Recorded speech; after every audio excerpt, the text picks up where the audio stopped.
Ezequiel, profeta no cativeiro da Babilônia, período 593 a 570 a.C. Rei de Judá, Zedequias enfia 11 anos do reinado. Parábola-chave: visões e glória. Tema: a partida da glória do Senhor e a destruição de Jerusalém, a volta da glória do Senhor e a restauração futura de Israel. Versículo-chave, capítulo 1, versículo 1 e 28. Aconteceu no 30º ano, no 5º dia do 4º mês, que, estando eu no meio dos exilados, junto ao rio Quebar, se abriram os céus, e eu tive visões de Deus, e esta era a aparência da glória do Senhor. Capítulo 37, versículos 12 e 14. Assim diz o Senhor Deus: eis que abrirei a vossa sepultura, e vos farei sair dela. Ó povo meu, eu vos trarei a terra de Israel. Porei em vós o meu espírito, e vivereis, e vos estabelecerei na vossa própria terra. A deportação dos judeus para a Babilônia ocorreu em 3 etapas. A primeira em 606 a.C., sob o reinado de Joaquim. A segunda em 597 a.C., sob o reinado de Joaquim. E a terceira em 586 a.C., sob o reinado de Zedequias. Ocasião em que ocorreu a destruição do templo e da cidade de Jerusalém. Na segunda deportação, o profeta Ezequiel estava entre os que foram levados para o exílio da Babilônia. Entre a segunda e a terceira deportações, ou seja, entre o exílio de Ezequiel e a queda de Jerusalém, houve um período de aproximadamente 12 anos, em que Ezequiel iniciou o seu ministério profético, 5 anos após o seu exílio. Nessa época, Jeremias ainda profetizava em Jerusalém.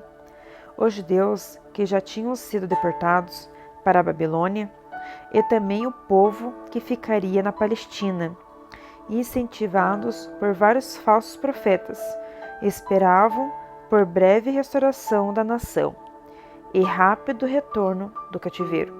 Nessa época, Jeremias enviou uma carta aos cativos da Babilônia, afirmando o contrário. Jeremias 29, do 1 ao 20. Pois ambos os grupos judeus em Jerusalém e na Babilônia permaneciam impenitentes e obstinados em seus pecados. Ezequiel também, contrariando toda esta expectativa dos judeus e profetizando para seus companheiros de exílio, predisse: 7 anos antes, a destruição de Jerusalém e a deportação de um número ainda maior de judeus para o cativeiro. Apesar de Jerusalém ser a cidade do templo e dos judeus serem o povo de Deus, segundo a aliança, isso não era garantia de breve soltura e nem da perseverança da cidade santa. Após ser informado por Deus de que Jerusalém estava sendo sitiada, capítulo 24, versículos do 1 ao 14, Ezequiel também recebeu a terrível mensagem de que sua amada esposa iria morrer e que isso serviria como sinal para os judeus. Capítulo 24, 15, versículo 15 a 27. O deleite dos olhos dos profetas lhe seria retirado, assim como o templo, deleite dos olhos dos judeus. A profunda tristeza do profeta com a morte de sua esposa seria comparável ao pesar do povo com a destruição de Jerusalém. Logo em seguida, o profeta recebeu ordens de profetizar contra 7 nações estrangeiras, capítulos 25 a 32, significando que o juízo de Deus viria não somente contra Jerusalém, mas também sobre os gentios. Porém, após a notícia da destruição de Jerusalém, 33, 21, a palavra de Deus para os judeus, por intermédio de Ezequiel, se torna principalmente de consolo, antevendo a restauração e o futuro glorioso de Israel. Este é, em linhas gerais, o conteúdo do livro. Ezequiel é um homem de extremos, pois suas mensagens oscilam entre a vergonha do pecado e a grandeza da salvação. Para ele não existe nada entre essas duas coisas. Além disso, esse profeta é um verdadeiro vidente que tem visões de Deus e de sua glória. Seu estilo é vivido, fervoroso e cheio de detalhes. O livro está recheado de visões. 4. Parábolas 5 e atos simbólicos 12. Todos eles são estranhos e bizarros, sendo de difícil interpretação. Para compreendermos Ezequiel, devemos compará-lo com Daniel e principalmente com Apocalipse, em que há o mesmo tipo de linguagem simbólica. Mais de 80 pontos comuns são encontrados nestes dois livros. Os 4 seres viventes que estão sobre a terra na visão de Ezequiel aparecem nos céus na revelação de João. A visão inicial de Ezequiel descreve a onipotência, a onisciência e a onipresença de Deus, e também o domínio divino sobre tudo e sobre todos, mesmo quando o templo e a cidade escolhida estão destruídos. Deus irá purificar Israel no exílio para depois cumprir suas promessas a respeito desse povo. Ezequiel explica a razão para o cativeiro. Esse é o julgamento de Deus contra a idolatria e a soberba de Judá. Outras nações fizeram o mesmo e Deus as destruiu. Não iria ser diferente com Judá. Deus e sua glória precisavam se retirar do meio das impurezas. 9:3. Capítulo 10, versículos 4, 18 e 19. Capítulo 11, versículos 22 e 23. Pois seu templo e a cidade santa tinham sido contaminados com terríveis abominações, e quando Deus se retirar, só resta a destruição. No entanto, Ezequiel também profetiza que o exílio termina em que Israel será totalmente restaurada. Capítulos 33 a 48. Um capítulo marcante desta última parte é a visão do Vale dos Ossos Secos, capítulos 37. Além disso, no futuro, a glória do Senhor, que tinha se retirado, retornará ao templo, capítulos 40 a 43. O livro termina com uma promessa de esperança, pois nos fala de Deus novamente no meio do seu povo. 48:35. Uma das grandes contribuições teológicas do livro de Ezequiel é a questão da responsabilidade individual diante de Deus. 18:20. Além disso, o profeta nos fala simultaneamente da severidade e da bondade de Deus.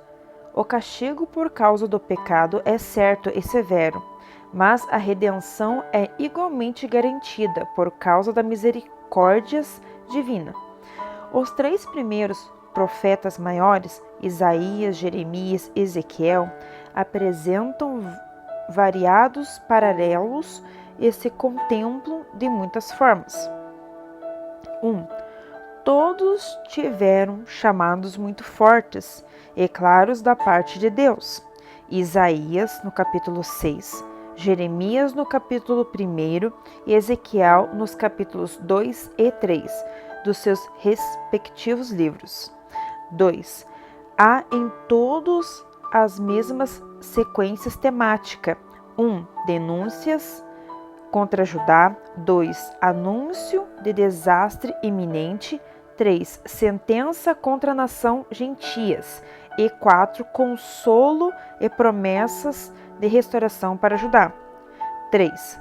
Profetizaram para os judeus em Jerusalém, Isaías, Jeremias, e para os judeus cativos na Babilônia, profetizou Ezequiel. 4. Cada um destes profetas enfatiza uma pessoa da Trindade. Isaías nos fala principalmente da obra e do caráter do Filho. tanto sua glória quanto seu sofrimento. Isaías 53. Jeremias nos mostra a disciplina corretiva do Pai Celestial, que corrige a todo filho que ama. Ezequiel descreve as variadas manifestações do Espírito de Deus. 5. Chamamos Isaías de o profeta da fé, pois por meio dele Deus operou tremendo livramento diante da Assíria. Jeremias é visto como o profeta do amor, pois chorou sem cessar por seu povo e sua cidade. Ezequiel é o profeta da esperança, profetizando a restauração após o grande desastre em Jerusalém. Ezequiel foi contemporâneo de Jeremias e Daniel e pregava entre os exilados e a mesma mensagem que Jeremias anunciava em Jerusalém antes de sua queda. Além disso, enquanto Ezequiel estava no campo, no meio dos cativos, Daniel estava na corte com os governantes gentios. Seu nome significa Deus é forte, ou Deus fortalecerá.